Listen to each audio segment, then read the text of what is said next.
day today, dog. Offense, great drive. Go, go! He's up. 1, 2, 3. Welcome to Training Camp Live, presented by Atlantic Health System. Welcome to day 2 of Jets Training Camp Live, presented by Atlantic Health. The second day of joint practices, the New York Jets and the Atlanta Falcons. I'm Ethan Greenberg alongside Eric Allen. Here on the patio, here at One Jets Drive, we'll hear from Caroline Hendershot momentarily, as well as former Jets wide receiver Wayne Clement will be joining us live right here on the patio. But EA, scorcher here today. The Jets and Falcons not in pads today. Seems more like shells, but all accounts seem like the Jets had a pretty good practice yesterday. Wouldn't you say? I thought they had a really good day. I tried to jump around as much as I could going to both fields. We started out watching the Jets offense versus the Atlanta Falcons defense. That early couple plays was highlighted by Breece Hall making a nice cut, and then he was off to the races, 70-plus yard touchdown run. And then on the other side of things, a number of skirmishes here on an adjacent field between the Jets' first-team defense and the Atlanta Falcons' first-team offense. And things got settled down. But all in all, the Jets had their way with the Atlanta Falcons on day 1, I would say. Yeah, we have a lot to talk about yesterday's practice, but let's bring in Wayne Clement. Very exciting. You happy to be here? We're happy you're here. Yeah, I was here yesterday. I came back today just to see some more practice. But, yeah, exciting. A lot of energy in the crowd. It's nice. A couple former teammates here of yours, Lavernius Coles and John Abraham has made a return to One Jets Drive. He hasn't been around in a while. LC I see all the time, but it's good to see him. You know, he was a special player when he was here, and I don't know if people realize how many sacks he had, over 100 in his career, but I wish he would have stayed here his whole career. Wayne, you must have been pretty happy about the wide receiver play yesterday between Elijah Moore, Corey Davis, Braxton Berrios found the end zone. What did you think of the way that the Jets receivers played yesterday? Oh, they looked great. You know, they're getting close to season form already, and they're talented and they're deep. Especially Elijah looks like he's come back in tremendous shape, and then the addition of Garrett Wilson. I mean, they got a lot of weapons for Zach this year. I'm glad you mentioned Elijah Moore because the Jets did some 2-minute work with the Falcons at the end of practice, and Flacco kept on dialing his number. He was beating Casey Hayward, who's an established veteran in the National Football League. But this guy has a really good skill set. We saw the 5 touchdowns in 11 games last year. Do you think he's going to take off where he basically finished? Yeah. That's no fluke, those touchdowns, man. And people don't realize, you know, they asked me what the most impressive moves were. I think getting Azuma and Conklin to tight end. Now it was position of weakness. That's a position of strength, with the addition to the Ohio State rookie. But young quarterbacks' best friends are tight ends and those high percentage throws. So, like I said, you got a lot of weapons, and I think they're going to score a lot more points. What does that do from a receiver standpoint, though, where you have two viable options who were very successful at the tight end position in the guys you just mentioned, C.J. Uzomah and Tyler Conklin? Yeah, especially inside the red zone. Down in there, they could work the seams. But from what I watched, I mean, I play fantasy football.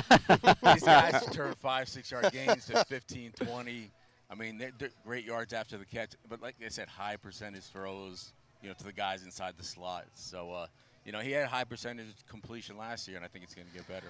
Different players, but a guy that you played with back in the day, Vinny Testaverde. I'm getting Testaverde vibes from Joe Flacco when I watch him out here because Flacco's a guy who can get up when he's 55, 60 years old. He's still going to be able to sling the football. Yeah, I mean, that doesn't go away.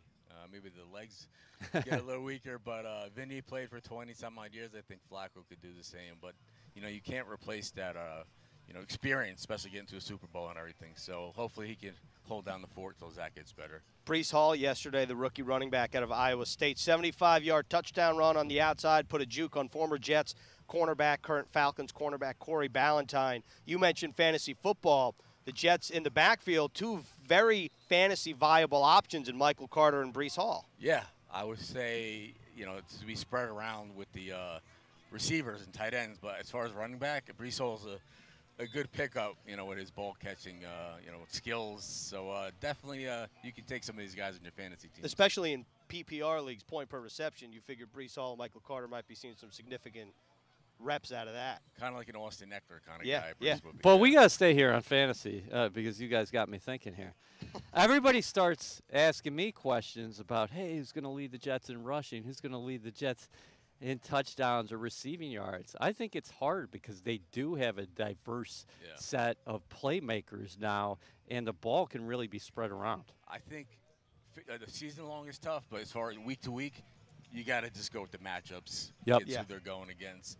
But like I said, Brees is like, you could play him regardless because he's going to get his targets, he's going to get his carries. But, yeah, I mean, it's exciting right now. So in terms of the Jets today, Wayne, we're taking a look. It doesn't look like they're in shoulder pads. They're definitely not in full pads. Seems like more shells, which we referenced earlier. But when there are 2 joint practices back-to-back days, Robert Saleh said the second one typically a little chippier. Yeah. What do you expect from today's practice, and what are you looking for specifically? Without the pads on, it shouldn't be, That's what I was thinking, that too. extra stuff. But there might be some guys that got their feelings hurt yesterday when, like I said, we were beating up on a little bit. But, yeah, it's always chippy. And, we're practicing the Giants next week. So you know how that goes. But hopefully they get a good practice in. They're professionals. They know how to carry themselves. When you played, obviously, 4 preseason games, sometimes 5 preseason games, do you like the current format, the 3 games, and then the teams adopting these joint sessions as more the norm than maybe 20 years ago? You wouldn't see so many joint sessions. You know what, honestly, if we didn't have a 4th preseason game or going pads a lot more than these guys, I might have never made it. Wow. Right. Because when we put the pads on, that's when I kind of like set myself apart. And it was my 4th preseason game is when I really showed what I can do. So it's tougher for these, free agent, back-of-the-line kind of guys. Well, I'm glad you mentioned that because I wanted to ask you if you were an undrafted free agent today. Like Irvin Charles is an undrafted free agent receiver. He had a very good day yesterday. Isn't this, in a joint practice setting, the time to really start putting yourself on the map? It's tough. Like I said, listen, it's like the underwear Olympics. You know what I mean? Shorts and T-shirts is like, you can be impressive if you want, but when you're going to get hit, are you still going to catch it? Are you still going to follow through? Are you going to run with it after the catch? Things change when you put the pads on. Herm Edwards used to say when guys would go out there and have a few good days, he'd call them the all Hofstra team because they were wearing shorts and T-shirts. All Hempstead. Yeah. Yep. Another thing, this year is great. Last year they didn't even have mini camps with COVID and everything. Yeah. That's another. You guys, set the tone on what you can do in mini camp and hopefully carry it over to training camp. So what would your approach be like in today's game where there is no 4th preseason game and you have limited amount of practices with pads on? Yeah. I don't know. I guess I still try to hit people, even though we had a pads on. Try to do something to stand out. And my thing was I'm going to catch every pass, and I did that. And, this guy got hurt. This guy was out of shape. This guy didn't know the playbook. All these things factored in, and that's how I moved up the depth chart. I think 580 in all as far as how many passes you caught. A hell of a career for Wayne Corbett, one of the Jets members, of course, of the Ring of Honor.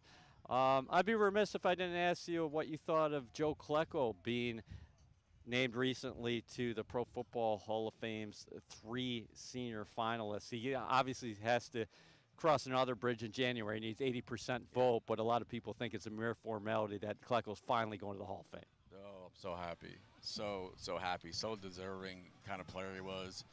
So soft and quiet, gentle giant. And it's just guys like that don't, say, look at me and attract attention. Some guys get passed over, but you can't deny his stats and what he did, not for the Jets, for the whole NFL. So, more than, deserving, and, hopefully I'll be there. Yeah, you're definitely going to be there. I got anything to say about it. Hey, let me ask you something about Sauce Gardner, number 4 overall selection. A lot of people are liking what they're seeing out here. Obviously didn't give up any touchdowns at Cincinnati. Guy was a stud, physical, long, 6'3", 200 pounds. Wayne Corbett, how would you approach facing a guy like that? I don't know. I mean, it looks like he's good on the jam, got great hands, quick hips. So he's the whole package. They're going to challenge him right away to see what he can do. But he's the kind of guy that can go on an island, put him on one side of the field, shut down, and use the rest of the guys on the other side. So we'll see what he has. But so far, he's all that we think he could be. Wayne, joint practice is typically chippy, whether it's day 1 or day 2. Of course, these teams are going to play Monday night. The intensity of practice, though, we saw it yesterday, especially in the 2-minute period to end practice, just from a player's perspective. Like, if you're on the Jets, you go down, you do your job, you get in the end zone. What does that do for the confidence of an offense going up against a different team in practice compared to the game? It's good. It's different from the 7-on-7 and the team because it's more game speed. Things pick up a little bit, and you need that to kind of get ready for the season because you don't know if you're going to get these situations in training camp, in preseason.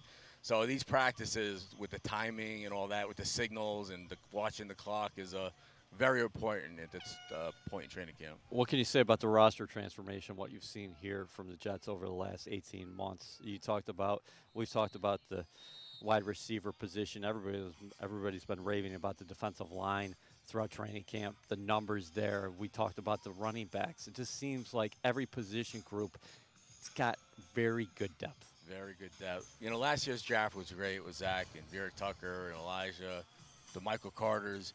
But this year is ridiculous. I mean, they got the #1 corner in Sauce, #1 receiver, I felt, Wilson, first running back off the board. Yep. And then they trade down to get Johnson from Florida State. I mean, that's ridiculous. I don't know, you know, that's an A+ draft, probably the best in the NFL. I think overnight they basically switched themselves to a playoff team. I think with the depth they have, if everybody stays healthy, and you know what, Becton getting hurt. Yep. I know it's bad, and I hate, you know, I feel bad for him, but bringing in Dwayne Brown is, you know. Man, I was talking to Marty Lyons about this yesterday. I mean, not a good situation, but then you get a guy like Dwayne Brown, who's a Pro Bowler last year, 15 years in the National Football League. He's in great shape, and he's going to line up for you at left tackle. And, oh, by the way, he's familiar with the system, and he's played with Fant before, too. Yeah, Pro Bowl. So, like I said, it's he got hurt, and that is what it is. But bringing Dwayne Brown in, it might be a little, you know, great addition, maybe a more solid line. Dwayne Brown and Joe Flacco, both a part of the 2008 draft class. Dwayne Brown, of course, you mentioned his familiarity with the system. John Benton, the offensive coordinator, or the offensive run game coordinator, here at the Jets, also was the offensive line coach with the Texans, where Dwayne Brown was drafted. Together, they, meaning Benton and Brown, were a part of a Texans offense that top 10 in rushing, 4 years together. Also, Arian Foster led the league in rushing 1 year together. But Dwayne Brown hasn't taken the field yet. He's just been doing conditioning drills. So the Jets' projected starting offensive line from left to right has not taken snaps together. What's the challenge there, trying to crunch chemistry between now and September 11th, the home opener? Yeah, listen, he's a professional. He knows how to get himself ready. I saw him working one-on-one with the trainer during practice. He's a mountain of a man, but listen, they'll get together. All you have to do is play one preseason game, you know, to get that timing down. Once he's back in there, they'll start meshing and gelling.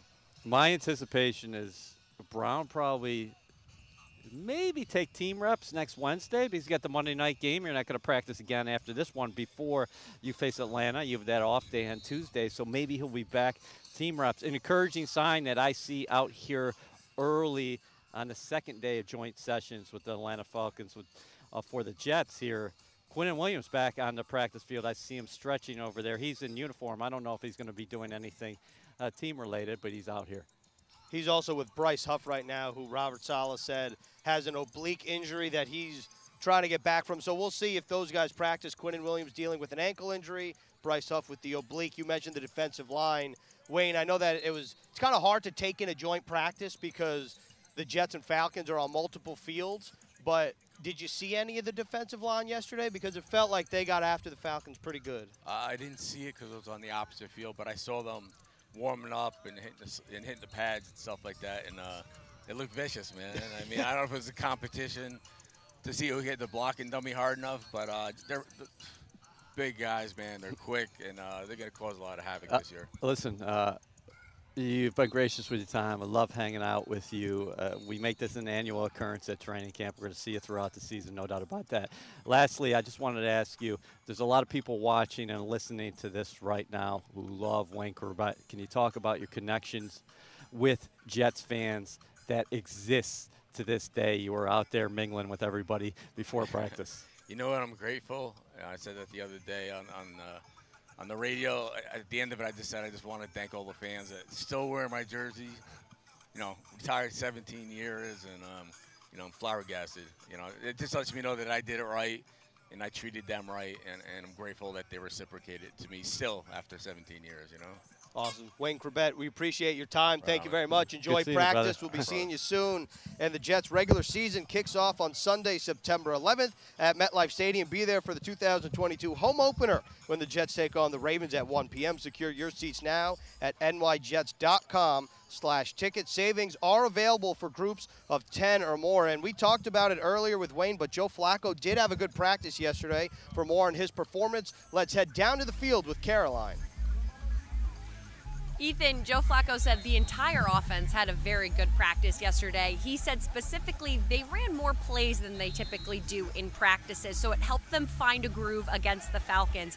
At first, the Falcons were playing very fast and very tight coverage, so they kind of had to adjust to that, but once they found that groove, they got a lot better and they found that rhythm, as you saw with Bryce Hall, that touchdown, Elijah Moore, all of that was really good. He said he wants the team to focus for the rest of the day, just bring their energy and the juice and give the rest of the effort they have for the little time left of joint practices. So we'll see what they're going up against today, but I think everyone should be bringing their best. Awesome, Caroline. Appreciate it. We'll check in with you later in the show. EA, let's stick on Flacco and the offense. I'm going to shout out Randy Lang, right? He gets a shout out, once Bravo, in a while. Langer. Cool Joe with the hot hand. That's what he wrote, and that's pretty much what happened yesterday here in Florham Park, wouldn't you say? Did he write that? Well, you wrote it in an email. Yeah, that's right. Yeah, man, he was hot. He was hot from the get, and Flacco can bring it. You give the guy time to throw. He knows when guys are going to break open. The ball is very catchable. He was just on it, very comfortable in this offense. He's seen everything opposing defenses have thrown at him. I really liked what I saw from both sides of the ball in that 2-minute drill at the end. But with an apology here to Flacco, I thought the star of the day was Elijah Moore, the guy catching the ball from him. Yeah, Elijah Moore was very impressive yesterday. He had that long 50-plus yard reception where he then turned around a Falcons defender, and he went to Elijah Moore, meaning Flacco went to Elijah Moore pretty much in crunch time. 2 third downs, 1 third and long that put the Jets on the 6-yard line, and then also on another third down. So you're starting to see Elijah Moore, who maybe had a little bit of a quiet start to camp, really flourish at least yesterday and really the past couple practices. Yeah, we just talked to Wayne about it before, and Robert Saleh was asked about this wide receiver group. And it's a really cool group, as he says. It's got a lot of potential. The Jets have some playmakers who create. All these guys are creating separation. I think you're going to continue to see that. And more, what's really interesting about him, his stop and start dynamic is off the charts. It is, and I just want to say, yesterday you said that the Falcons, in your eyes, are a team in rebuilding mode, and I think that's not a secret. But the Falcons' secondary is probably the strength of the team with A.J. Terrell, Casey Hayward, a wily vet. And Elijah Moore went up against both those guys, and he was still managed to be productive, as did the rest of the Jets receivers. And I just think that it's a really good sign to see. And we mentioned Irvin Charles. He had a very good day as well, not with the first team, but he was consistent throughout. So it's going to be interesting to see how both of these teams, in my opinion, respond today, because on the defensive side of the ball for the Jets, but the offensive side of the ball for the Falcons, when these teams were split, they didn't run a play for a significant amount of time because there was some pushing and shoving going on. Yeah, but the good thing is both sides calmed down. I think they got a little talking to from the coaching staffs, and Robert Saleh and Arthur Smith had a conversation.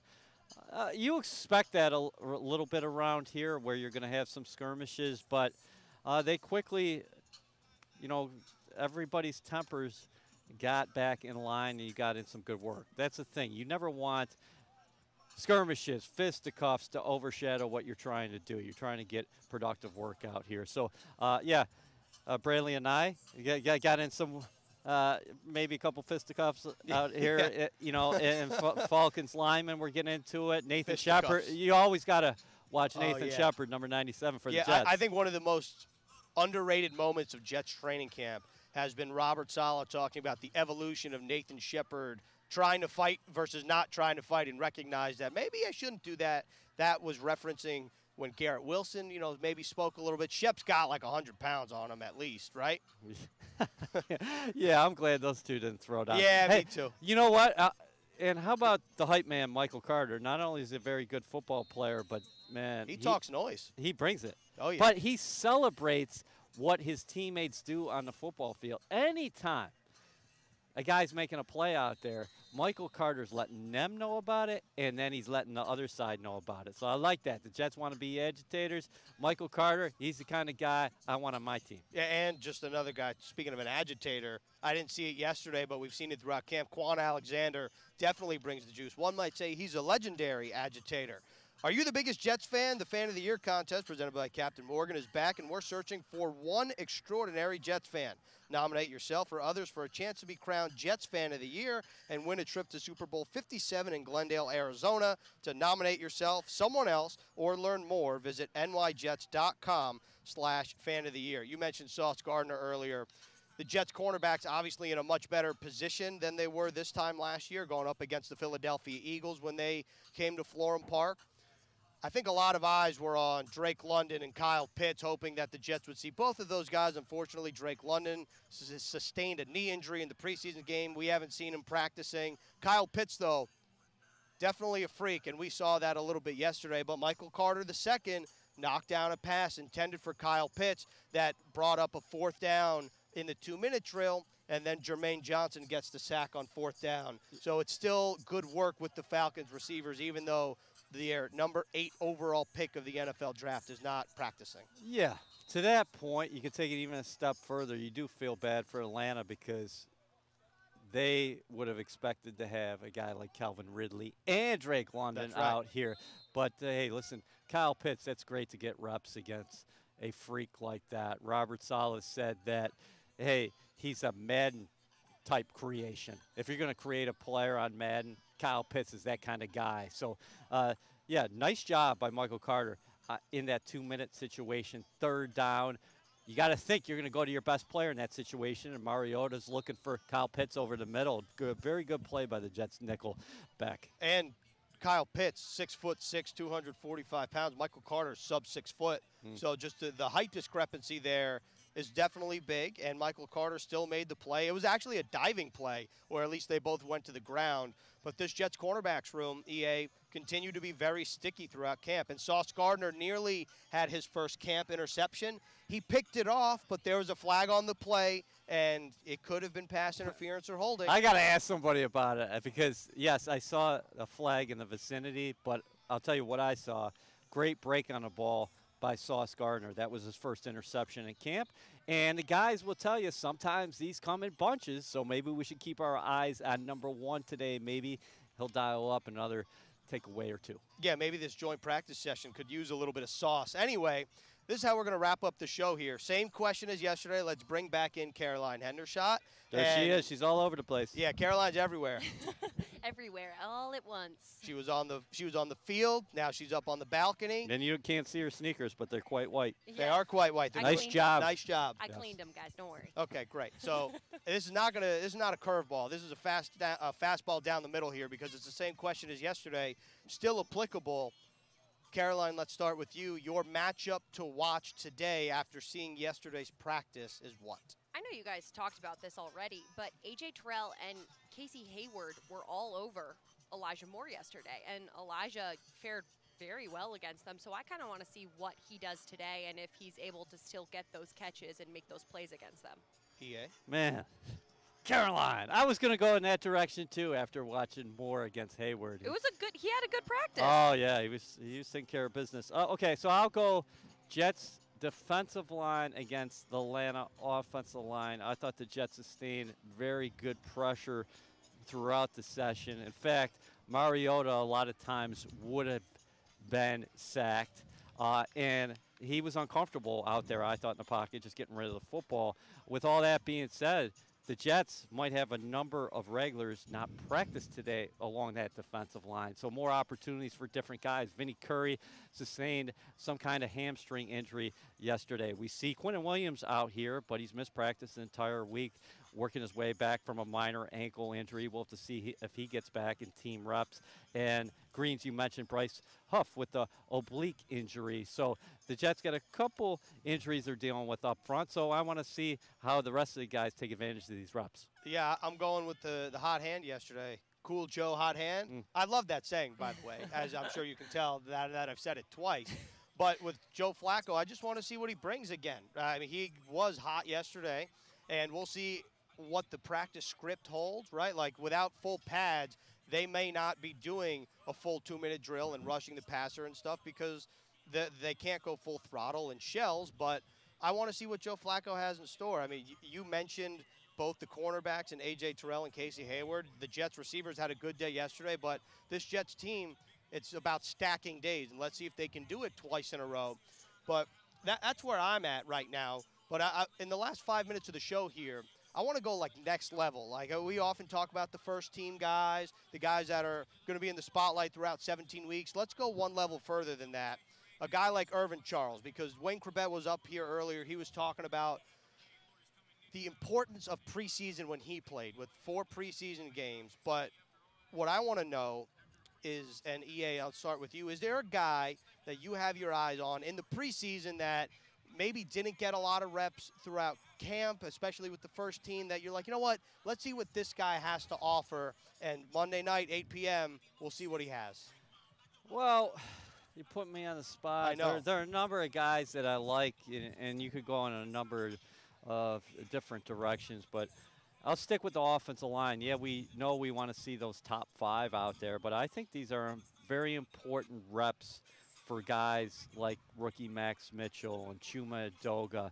What is the depth going to look like along this offensive line? We know who's going to start from left to right, but down the line, who really emerges amongst, I would say, the tackles? That kind of stands out to me at this point. And Max Mitchell is a guy that's very much in that rotation. I was encouraged by what John Benton said. He said he looked like a totally different player from week 1 in training camp to week 2, and the progression is there. Robert Saleh said he's further along than we originally thought, and of course Max Mitchell's been getting a decent amount of first-team run. Do you with anticipate, I'm going to interrupt you real quick, do you anticipate the starting lineup to look like Fant probably gets his first start of the preseason this week at right tackle, and then Chuma at left tackle? I think so. I mean, unless in the game, I'm talking. Yeah, Monday I know. night. Unless Dwayne Brown practices today, which we haven't seen yet, it sure feels like it's going to be Chuma Edoga at left tackle, Laken Tomlinson, Connor McGovern, Elijah Vera-Tucker, and then George Fant. George Fant maybe only for a series, and we'll see what Robert Saleh's plan is in terms of working in the first team in the second preseason game last week against the Eagles. Only got a couple series there. Caroline, how about you? And Jason Pinnock is not an acceptable answer today. You know he's my favorite. Okay, so I feel like I might be taking your answer, Ethan, so you might get mad at me. But you and I, mostly you were explaining to me how Ty Johnson coming off this hamstring injury might have a really good breakout game. And, you know, I think you have a point to it. I think he's someone who's very consistent when he is on the field. And coming off that injury, getting that rest, I think he might have a big game on Monday. So I guess we'll just have to wait and see how he practices today and then what he brings on Monday. Yeah, that was kind of my answer, but I'll allow it. It's a good one. Ty Johnson coming off the hamstring injury, I do want to say that Taylor Embry also, when he was speaking to the media, said that Ty Johnson looks like he's been more explosive than ever, and this is a guy who can do it at the pro level in the regular season. He played a pretty big role for the Jets over the past couple of years. The Jets running backs room might be one of the most diverse in depth and deep in the team. So to me, Ty Johnson is a very good answer. On the defensive side of the ball, you know, I'm looking at Jason Pinnock, by the way. He just leaped out of nowhere. But told ya. Random thoughts of consciousness Told here. ya. Go ahead. Tony Adams. Tony Adams in the safety. I know EA likes Tony Adams. This is a guy that definitely brings the thunder when he hits, and we've seen it throughout the course of camp. But as the preseason gets further and further along, meaning games 2 and 3. He might have more run in the secondary, so that's a guy that I have my eye on. And also, Irvin Charles. Okay, yeah, you mentioned Charles a couple times. How about the Jets' young linebackers, too? We mentioned about Quan Alexander and Marcel Harris, but I think, you continue to watch the development of second-year pros, the Florham Park Strangler, Jamie Sherwood, and, of course, Hamza Nasruddin. Yeah, Hamza Nasruddin has had a number of pass deflections throughout training camp. It's somebody that you can definitely see the development there. And we'll see how it all comes to fruition Monday night, 8 p.m. at MetLife Stadium. We did not mention Michael Clement, who I guess he's kind of more in the spotlight because he's a rookie and he had a good game, but that's another guy. Let's see what he can do in week 2 of the preseason. But that's all we have for today. Make sure MetLife, Monday night, 8 p.m., Jets Falcons. The Jets return to MetLife Stadium in game action for the first time in 2022. And then we'll see you live next week at the crosstown rival, the New York Giants.